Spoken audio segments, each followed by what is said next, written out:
going to jail. But who knows? It's just so scary for me to think that I checked the OC 3 times and it didn't even matter because this creep was already in the house. I guess you never know what could happen. This may be the only time in history that going outside for a smoke saved a life. Okay, so this is a weird story. I was freaked out in the moment, but for a while thought maybe I was just overreacting. It was almost 2 years ago, and I interviewed for a OB that was in another state. It was about a 5-hour drive. Instead of driving home after the interview, my soon-to-be wife suggested that I find an Airbnb to stay at for the night.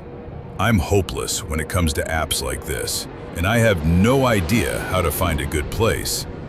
She downloaded the app for me, found a place that looked nice, and it was only about a 10-minute drive from where the interview was being. To find a good place, she downloaded the app for me, found a place that looked nice, and it was only about a 10-minute drive from where the interview was being held.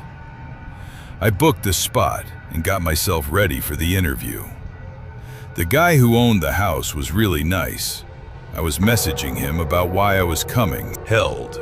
I booked the spot and got myself ready for the interview. The guy who owned the house was really nice.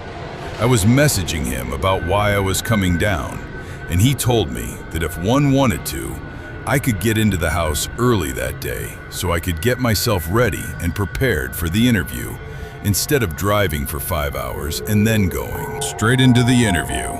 I thought that was real nice. The owner sent me the code to get in and gave me all the instructions on how to lock the door. Well, it's literally one button, but still good to know since I had never used one of those keypad locks before this. Straight into the interview. I thought that was real nice. The owner sent me the code to get in and gave me all the instructions on how to lock the door. Well, it's literally one button, but still good to know since I had never used one of those keypad locks before this. My interview was at 3.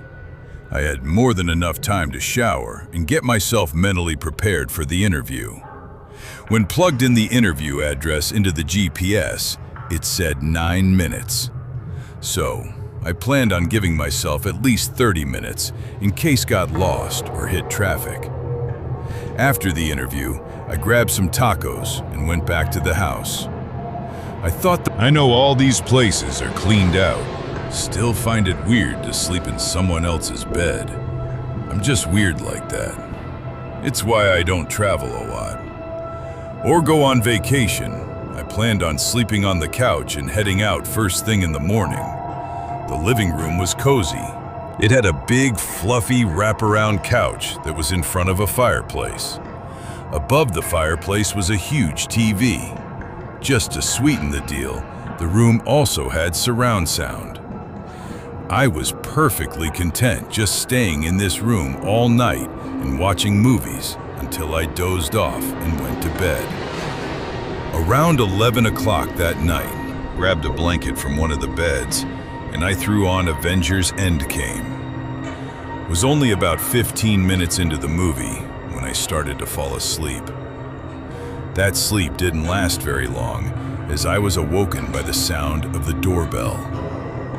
One just laid there for a few minutes and looked around. I didn't know if I was dreaming or if it was the movie or something. Then a few seconds later, the doorbell chimed again. I couldn't believe it. The doorbell was actually ringing. I grabbed my phone and saw that the time said 11:33. I couldn't imagine who would be ringing the doorbell at this hour. My first thought was just to ignore it. Then the bell rang again. Every time it rang, it made my heart basically jump out of my chest. At the fourth ring, I decided I was going to go check it out. I was thinking to myself, what if it were like the police or something? I cautiously, 11:05, made my way to the door, and before opening it, I looked out the front windows that gave me a somewhat view of the person. He was a skinny guy, and he was holding up a small brown bag in his hands. He had his head down and almost looked unresponsive. I went to the door and opened it, but left the screen door shut and locked. The light was dim, so I couldn't get a decent look at the guy. With his head still down, he told me he had my pizza delivery. Clearly, he wasn't holding a pizza. It was a brown paper bag. I politely told him I didn't order a pizza and that he had the wrong address. I shut the door and started heading back to the living room.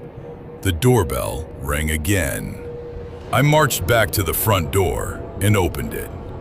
Before I could go away or anything, he just told me again in a bleak and monotone